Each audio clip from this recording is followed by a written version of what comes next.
Well, I've had a couple people walk up to me and ask me, how many people you think are here today? It's like 50, right?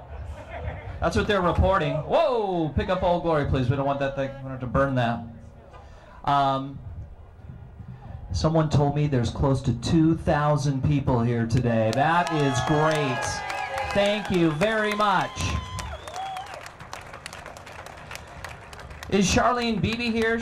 Reno 912ers, you're going to be coming up here in just a few minutes, Charlene, so if you want to make your way up to the stage. Right now, though, we've got a young person from UNR who's going to come up and speak to us. That's really who this is about. You know, all of us are going to have to deal with what Obama's already done.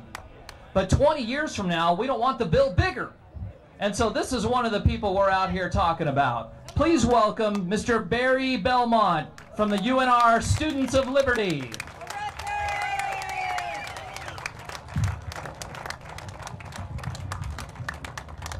Hello. I don't have this memorized or anything, so I'm just going to read it. Please don't hold it against me. Hello, and thank you for joining me here today. My name is Barry Belmont, and I'm the president of the local college group, the UNR Students for Liberty. We're a group that seeks to promote the ideals of freedom, liberty, and free markets. To find out more about us, be sure to check out our website at www.unrforliberty.com, or just find me or me. Now, perhaps more than anything,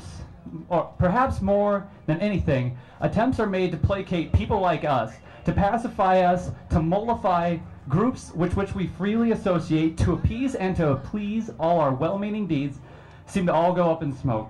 Many, including politicians and citizens, seem to think that conciliatory action is always the soundest strategy towards greater liberty, that somehow middle-of-the-road decisions that no one in their heart of hearts actually believes in is the correct thing which should be done, as if one could simply take the average of ideas and declare it to be right.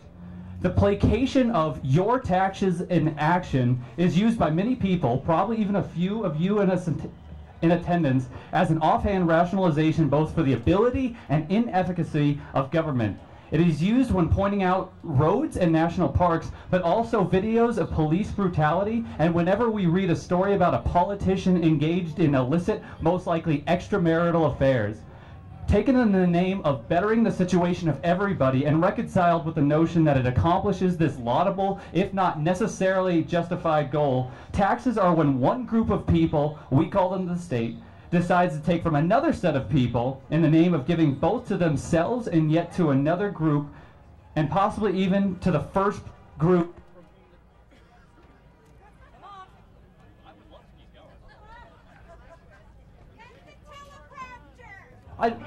Oh, thank you. I'm good. I'm still good. Something about taxes being bad. It is claimed that a group of people could not come together and build a school or a road, and that it takes a concerted effort of the state, just a group of people. This, in essence, means that since people are not willing to pay for it on the free and open market, the state will provide it for them by taking from the free and open market valuable resources, manpower, and the time without any incentive to be efficient, nor with any indicators that their decision is the right one.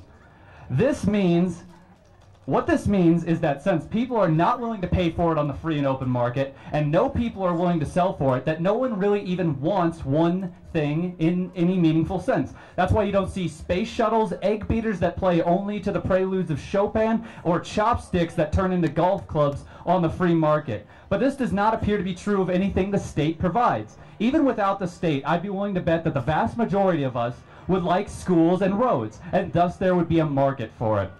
Therefore, all taxes accomplish is to pay for an apparatus that uses force to take more taxes. This apparatus also builds noble institutions, so that many do not actually notice this fact until it's too late. But it's not too late, not yet.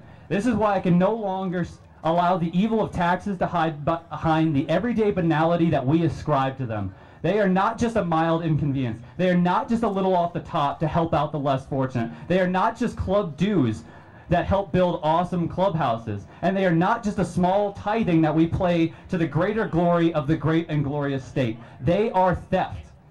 They are stolen from you and I. Taxes are an invasion of property, which is the very cogwheels for the liberty-destroying machine of the state, and they must be stopped. Many who are not in attendance with us now may call us crazy or loons, perhaps even a few people that have driven by. But no, it is simply ridiculous in their minds that we should protest taxes. Downright silly to do what we're doing. But no matter how absurd, no matter how unlikely it is that this protest will be the thing that changes it all, no matter how futile the fight may be, no matter how our fellow citizens may view us, we will resume the struggle. Why? Do we really think we can empty this ocean of evil with cupfuls at a time? Do we really think by swimming against it we can really turn back the tide of growing government? Well, I don't know about you, but I don't want to be placated anymore. For that reason, I will stand forth in the name of freedom. I will stand with those who are willing to fight for it, and I will stand and rise against those that are opposed. And this is why on this day of all days, we must remember to take up as our motto the one Ludwig von Mises ascribed to himself: do not give in to evil, but proceed ever more boldly against it. Thank you.